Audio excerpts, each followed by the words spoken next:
वज़ीर-ए-आज़म शहबाज शरीफ से अवामी national party के सदर एम्बल वली खान ने इस्लामाबाद में मुलाकात की। मुलाकात में मुल्क की मजमूई सियासी सूरत हाल पर तबादला ख्याल किया गया। मुलाकात में वफाकी वज़ीर कानून आज़म नज़ीर तारड़, वफाकी वज़ीर public affairs unit Rana Mubashar Iqbal, Rana Sanaullah, वज़ीर ममलिकत पावर डिवीजन अब्दुर्रहमान कांजू और वज़ीर-ए-आज़म के मावन खुसूसी बराए सियासी उमूर तलहा बरकी भी मौजूद थे। वज़ीर-ए-आज़म शहबाज शरीफ से अवामी नेशनल पार्टी के सदर एम्बल वली खान ने इस्लामाबाद में मुलाकात की। मुलाकात में मुल्क की मजमूई सियासी सूरत हाल पर तबादला ख्याल किया गया।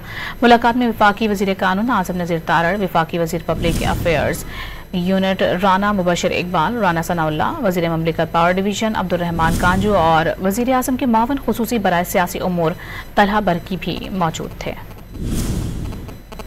वज़ीर-ए-आज़म शहबाज शरीफ से अवामी नेशनल पार्टी के सदर एम्बल वली खान ने इस्लामाबाद में मुलाकात की। मुलाकात में मुल्क की मजमूई सियासी सूरत हाल पर तबादला ख्याल किया गया। मुलाकात में वफाकी वज़ीर कानून आज़म नज़ीर तारड़, वफाकी वज़ीर public affairs unit Rana Mubashar Iqbal, Rana Sanaullah, वज़ीर ममलिकत पावर डिवीजन अब्दुर्रहमान कांजू और वज़ीर-ए-आज़म के मावन खुसूसी बराए सियासी उमूर तलहा बरकी भी मौजूद थे।